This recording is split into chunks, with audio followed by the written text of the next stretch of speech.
Good morning, everyone, and welcome to another cold and kind of wet and kind of just nasty day out here in East Texas. Today, don't know necessarily what we're going to do. Have a little bit of an agenda. Going to kind of finish up some projects before spring gets here. Check on the cows. Oh, check this out, by the way. Right there, I moved that by myself. No tractor needed. See, what I did is I put down a what's it called, a hog panel or cattle panel or whatever. I got a chain, wrapped it around, hooked it up to the truck, and I pulled it. It's a good way to move a hay bale. I didn't film it because, yeah, I didn't know if it was gonna work, and you know, trying to juggle the camera and stuff when you're doing that, kind of hard. Yeah, move the hay bale. Now I got to figure out a way to tip it. That way I can roll it. Don't necessarily want it right in this paddock again. Probably want it in that one right there. So just got to go through that gate. But yeah, let's go check on the cows. What's up, cows? How you guys doing? I enrolled a couple hay bales for them the other day. Still looks like they got a ways to go on it.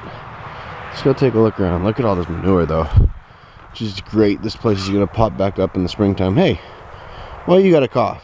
You never cough. Huh? You alright? Sure that doesn't happen again, okay? Check on you later. Okay, sheep. Okay. And you? Yeah, you always want pets, I know. You always want pets. What's up, Strawberry and Ruby? Huh? You guys don't get too much camera time.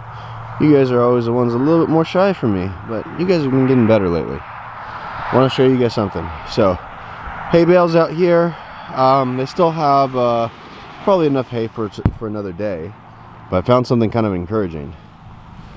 Look at that. Okay, not the poop. What's next to the poop? That's clover. We've had no clover growing out here at all. I mean, look, there's some right there too.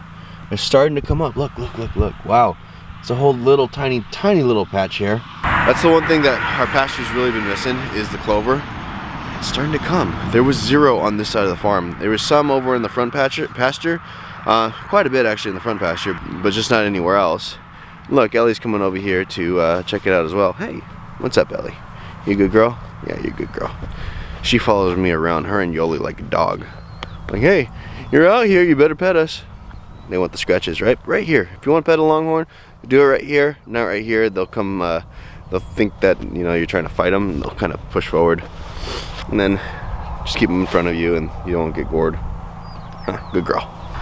So that's a really encouraging sign with the clover. That's really encouraging because there just wasn't any here.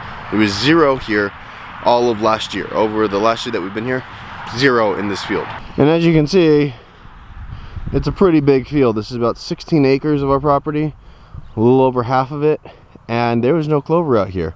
Maybe out here, look, spring is trying to come. Spring is trying to come. Maybe out here it'll start growing this year because of what we're doing. Well, like I said, spring is trying to come. Look, you can see the little bit of green. But with this weather system, this cold front that we have coming in this weekend, yeah, it's probably all gonna go away. It's gonna get the coldest that it's been since we've been here. So, gotta get set up for that. And with the cow situation, with the hay, they have probably one more day left. So what I'm gonna do today is I'm gonna go see if I can flip that hay bale, see if there's a way to do it. Don't know, we'll figure it out. All right, so now the question is can I turn that way and make it go on side so I can push it? Last time this happened, I didn't have the net wrap on and there's just no way to do it. This time, because everything's a little bit more compact, we'll see. I don't know. We're gonna try and push it. Then if that doesn't work, we'll go from there.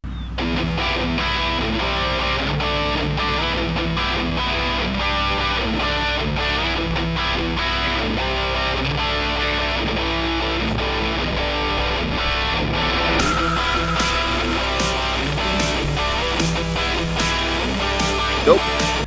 Alright, time to go get the tools. This worked once before with a much smaller bale and it's pretty hard. And honestly, I don't really think that this is gonna work, but I'm not gonna tell myself that because the second you tell yourself something's not gonna work, it's not gonna work. I'm gonna tell myself this is gonna work. Let's see if this works.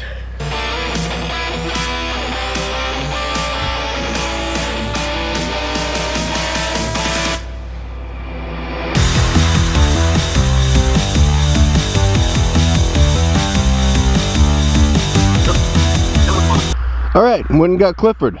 This is how we're gonna do this. We shoved my giant pry bar in the middle, or towards the back, put a chain on it, hooked it up to, this is supposed to be a hoist, using it as a giant come along, and this should tip over. Let's see how we can do it.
And I know what you're gonna say. I need a Greg Judy bail on roll. I need a Greg Judy bail on roll.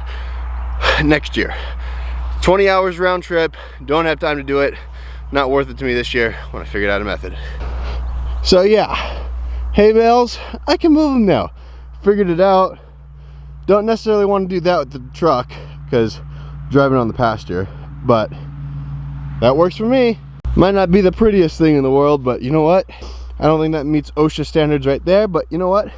It works for me. Well, I guess what we're doing today is moving hay bales with this truck because I'm feeling it. I'm feeling it. Now, what we're gonna do is, at least try to do, is move that one, because there's two. Move that one and put it this way, and move the other one and roll it down the hill that way. That way the cows can have it.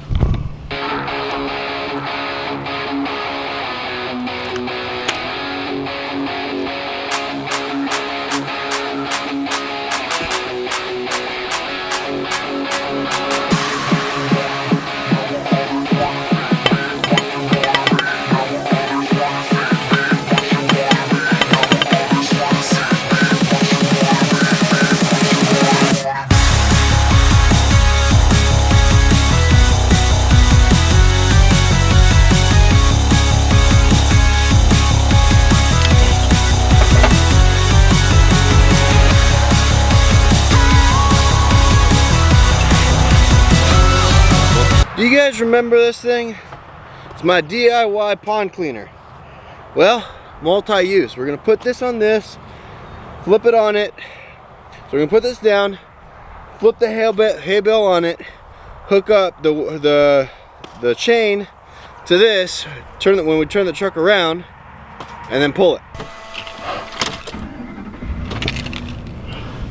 All right, so reason why this makes me a little bit nervous to do, and why you saw me get out of the truck a couple times to try and flip it over, is because I don't want that thing to fly out with all that tension, come flying through the windshield and stab me and kill me. Okay, so I'm gonna kind of go this way.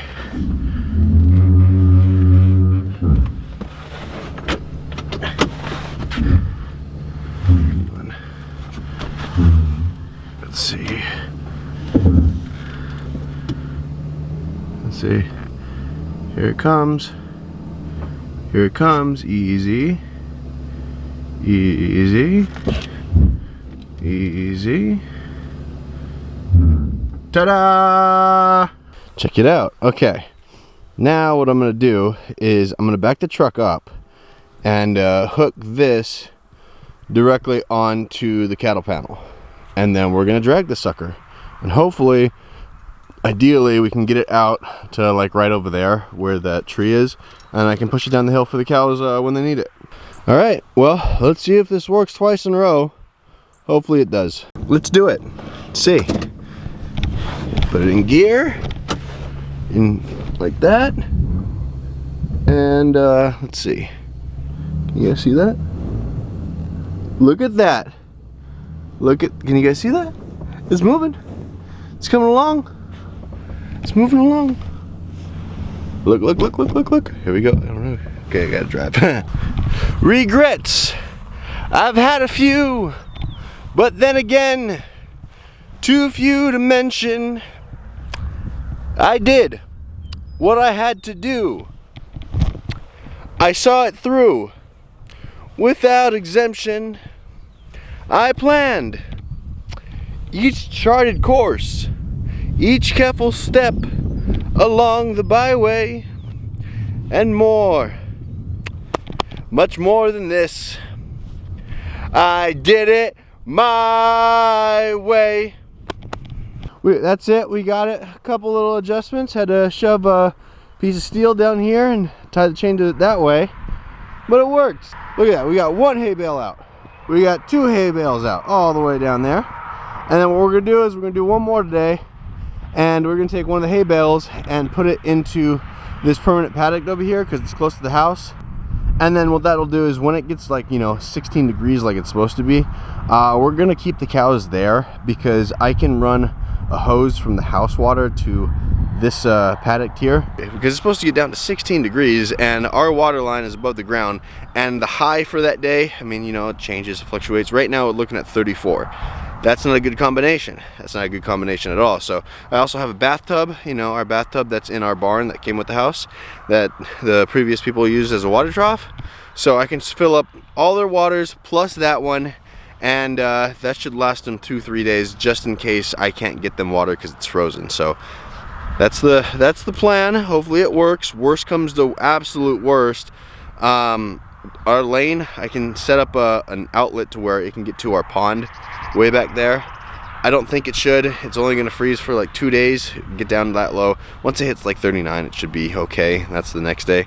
So just got to monitor it. And when it's cold, they usually don't drink that much. So that's also a good thing. So now let's go get the last hay bale that we were supposed to move today. And looking good.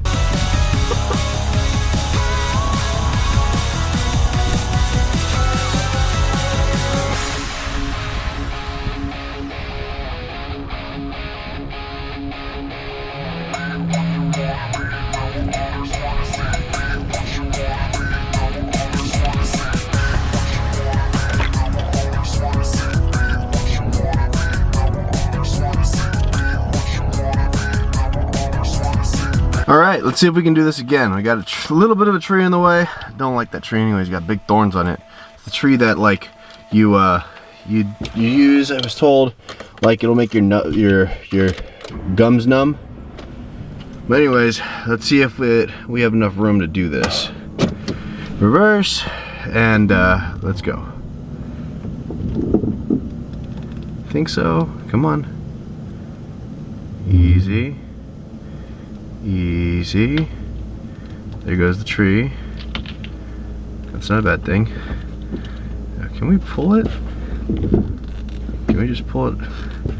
Careful. Okay, maybe not. Nope, nope, nope. We're going forward. I see bad things happening like that. So we're gonna go forward, readjust. All right, we're back, reset. Let's flip it again. Let's see. Slowly. Slowly. Come on, get it out of that. Yes. Whoa, whoa, whoa. That's what I didn't want to happen. Yikes. See, if that builds up too much tension, I'm dead. And that means that you guys don't get any more videos. It's not a good thing. All right, round two. Put it on the other hook down here, the other, whatever you want to call it, that you can attach this to. And yeah, try and get it away from that pole right there. Emergency brake off. All right, let's see. Plan is, make this flip over and don't die. Come on, you got it. Easy. Easy. That's what I don't want to happen. Park, emergency brake. I'm gonna go try and flip that by hand now with that tension built up. All right, third time's the charm, right? Let's see.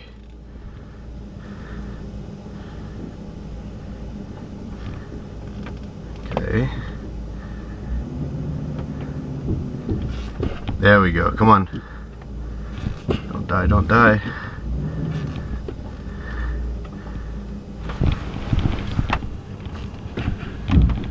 There we go, cool.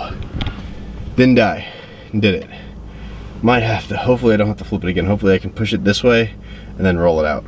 Let's go see. I'm not gonna lie, this thing right here, staring you right in the face, kind of nerve-wracking. But you know what, it works. I don't think that it would necessarily, you know, with this slow as I'm going, I'm thinking there's enough tension to build up and things slides out pretty easily, so I'm sure it just fall to the ground.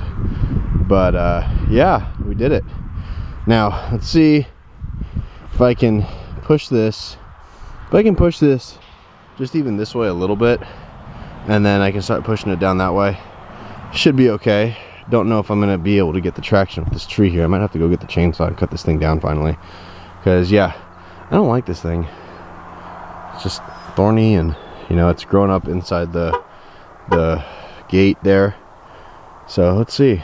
The plan is when it's really cold, use this hay bale, probably unroll it, and then this one over here that I started with that kind of got junky and moldy and, you know, just not good anymore. They'll still eat it, but not the best. I'm gonna use this to cover up their manure.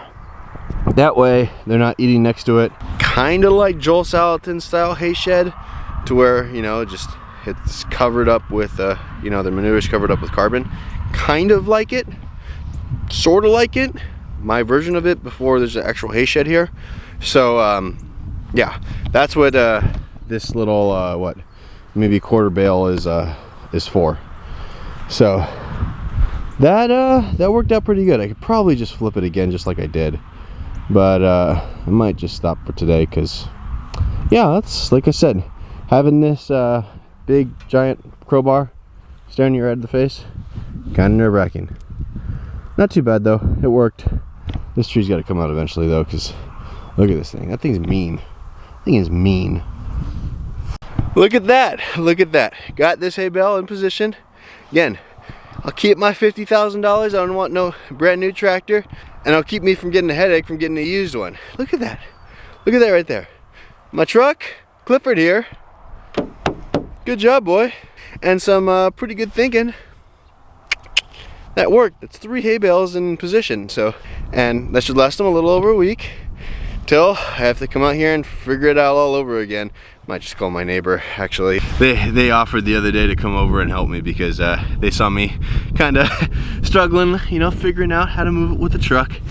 And they were like, hey, you want us to come over and move some hay? I was like, you know what? I was just kind of experimenting to see if I could do it on my own, because one, I don't want to rely on them over and over again. They're super, super, super nice people, but just, you know, kind of do your own thing, stop asking for help kind of thing. I figured it out. I don't think that I'll need a tractor. Probably next year, like I said, do a Greg Judy bale unroller. Like I said, it's like a 20-something hour drive round trip to go up to where he is in Missouri, central Missouri. So that is that's a trek that I can't make right now because too much stuff going on. And you know, but until then, I think this works. I think this really works. Let me show you something. We're approaching mid-February right now. It's like what? Just the day after the Super Bowl. Tom Brady won again. Just what else do you expect? So that gives you some perspective where we're at. Look at this. We have some grass growing up underneath the pine trees. Look at that. See that? That is llama manure. Some people call them llama beans. Okay? Those right there are gold. because you don't have to compost in order for the grass to grow up. You can actually use those in the garden really nicely. Look at that. We got grass growing. We have a pretty cold spell coming in this next weekend, so just kind of starting to get prepared for that. I have to do something with the olive trees because I don't think they can take, you know, 16. I think they can get down to 20. So just gonna go do stuff with them in the next couple days before that happens. But we don't get nearly as cold as the rest of the country. I know some people are going negatives, and that's not very fun. But that's one of the reasons why we chose East Texas. Some people ask us, how did we choose this area? Okay, we said we don't want below 10 degrees. Drew a line. Okay, eliminated most of the states. Second thing, we didn't want to deal with hurricanes. That eliminated, you know, Alabama, Mississippi, Louisiana, Florida, Carolinas coast-wise. So that was gone. And then we said no desert. That left us with like northeast Texas, some parts of southern Oklahoma, maybe a little bit of Arkansas. So we chose Texas. That's how we chose it, by the way. And it's a perfect little zone to where, you know, as far as growing stuff, like with the cows, we don't get really any snow here. We got one snow this year. It was like half an inch and it was gone by 10 o'clock. It was cool. Wouldn't want to work in that every day, too cold. But it's also warm enough to where we can grow a little bit of citrus if we put it in the right area. I'll talk about that in a whole different video, making little microclimates. That's what we're gonna do right back there with that outbuilding, because it's south facing. Create a little microclimate to where, you know, we can get to zone 9. Maybe, I doubt zone 10, but zone 9 I think we can get to if we strategically place our, you know, oranges and lemons and whatever. But that's how we chose East Texas, because, you know what, just a little bubble where the only thing that we really have to worry about is tornadoes, and that really doesn't really happen here too much. That's more towards Dallas and the dry line in Oklahoma and, you know, Kansas, obviously. Got the hay bale in position to rock and roll when needed, and yeah, we'll figure out how to do the other ones. I don't know, we'll see. I might do those. I might call my friends across the street, because it's a little bit of a lot of work, but you know, you do what you got to do and you figure it out. There's one over there and one way down there. Not gonna lie, I'm kind of proud of myself for figuring it out. But that's the thing with small farms. You have to be able to find your edge to where, you know what, okay, the big boys can go get the $250,000 combines and tractors and whatever. Man, don't spend that money, especially if you're starting out new. Figure out ways to do it. Rent a tractor. I almost thought about doing that. Rent a tractor to go move the hay bales around, do it one time, cost you a couple $100 rather than go buy a used tractor, unless you're really mechanically inclined, which I'm not. They're just gonna be a headache for you. And a new one, just not worth it. It's $50,000, $30,000, whatever it is. That's money that you can be spending on animals. That's what you should be doing. Spend it on your cows, spend it on your chickens, spend it on your turkeys. Why? Because you know what? That's what's gonna make you money. The tractor's there to help you, but it's just not there to make you money. But also a note for small farms, we're building a database, so click on the link down below and you can add yourself to our database, to where that way small farms can sell directly to consumers, so they can capture that whole dollar that they're missing out on, you know, drastically if they have to go through like some sort of wholesaler. And then with our YouTube, our different social medias, we're gonna be sending people your way. Once we got a decent sized database, we're gonna be doing more stuff, bringing on more people to talk about, hey, why it's so much better to eat this way than the stuff that you find in the grocery store, or, you know, fast food, or even at restaurants. So make sure, if you're a small farm, click on that down below. If you wanna see what we're doing here, if you wanna see me, you know, just do my thing with the hay bales and do everything I can to avoid buying a tractor, click on the subscribe button down below, ring the notification bell so you get notified when we put up new videos. Hit the like button, because it really does, what that does is it helps boost the video in the YouTube algorithm, to where YouTube sees, okay, it's liked a lot. It helps us get more exposure. And then remember, drop a comment if you like, all right? And I promise I won't be singing in any other videos. I just, my way. So later.